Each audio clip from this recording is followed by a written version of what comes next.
जो foreign countries से जो आप कंट्रीज बड़ी बड़ी चीजें बोले, तो इसमें क्या किसी ने आपके ऊपर कोई केस किया है? धमकी दिया है? हाँ, धमकियां तो बहुत आई हैं, केस वो नहीं कर पाए। धमकियां तो बहुत आई, अभी भी आती हैं। सबसे ज्यादा धमकी पेप्सी कोका कोला से आती है, क्योंकि ये अभियान हमने शुरू किया उसमें सबसे ज्यादा मार अगर पड़ी है तो पेप्सी कोका कोला पे पड़ी, क्योंकि जगह जगह हमने जो इन्वेस्टिगेशन कराए उसकी रिपोर्ट हमारे फेवर में आई, पेप्सी के खिलाफ है।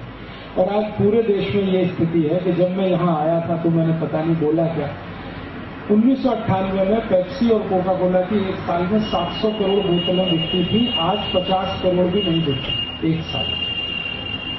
और आप उनके किसी भी फैक्ट्री में चले जाइए हिंदुस्तान में, उत्तर दक्षिण को, सब फैक्ट्रियां बंद है जैसी हैं। वो फैक्ट्री में काम करने वाले वर्कर कहते हैं कि हम सवेरे से शाम तक क्रेट ढोते ढोते परेशान होते थे, अब हमारी 10 क्रेट भी कोई लेके नहीं जाता। मतलब क्या है कि पिछले 10 साल में मेरे जैसे लोगों ने या रामदेव जी जैसे लोगों ने या सुनीता नारायण जैसे वैज्ञानिकों ने या ऐसे लोगों ने, आप जैसे लोगों ने मिलकर पेप्सी कोक का तो बाजा बजा ही दिया है, क्योंकि बिक्री इतनी कम हो। वाकई में आप देख लो बहुत सेल कम हुई है पिछले 10 साल। और इसके बदले में जो सेल बढ़ी है वो फ्रेश जूस की सेल बहुत बढ़ी। गन्ने का रस, शिरडी का रस, मौसमी का रस, संतरे का रस, छोटी छोटी जगह। और चूंकि रस की डिमांड बढ़ी है तो उसकी सप्लाई बढ़ी है, सप्लाई बढ़ी है तो रस की कीमत भी गिरी है। पहले 10 रुपए गिलास था, अभी 5 रुपए 6 रुपए गिलास मिल जाता, ये भी हुआ। तो ये खुशी की बात है और इसका सारा पैसा खेडूतों को जा रहा है, इसका मुझे आनंद है। ऐसे ही कॉलगेट की सेल 23% डाउन हुई है पिछले 10 साल।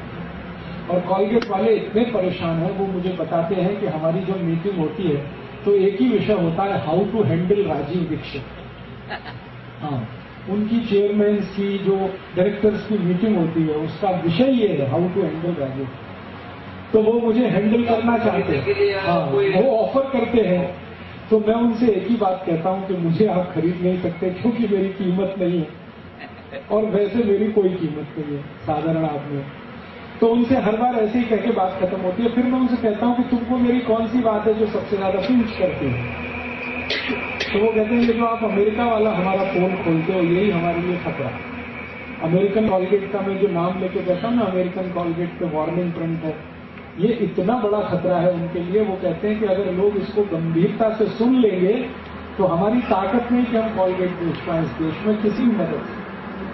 तो उनकी सेल कम हुई है। हिंदुस्तान लीवर वाले मुझे बोलते हैं कि आपने 10 साल में हमारे 26 प्रोडक्ट मार्केट से आउट करा दिए, बोल बोलकर।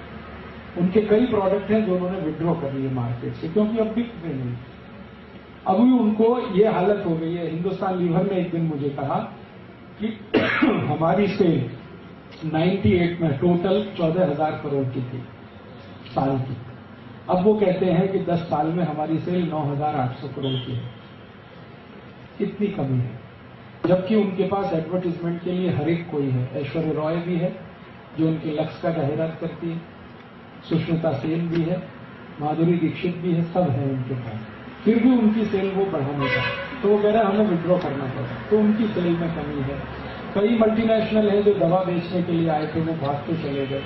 तो ऐसे 10 साल में कुछ रिजल्ट तो दिखाई दे रहे हैं, और कुछ ऐसे भी रिजल्ट दिखाई दे रहे हैं कि कई घरों में लोगों ने कहा है कि हमने आपके सभा में संकल्प लिया था, वो आज तक हम पालन करते हैं, पेप्सी नहीं पीते, कोक नहीं पीते। तो इस तरह का कुछ असर तो हुआ है, लेकिन मैं इससे संतुष्ट नहीं हूं, क्योंकि भारत इतना बड़ा देश है, उसके लिए ये असर बहुत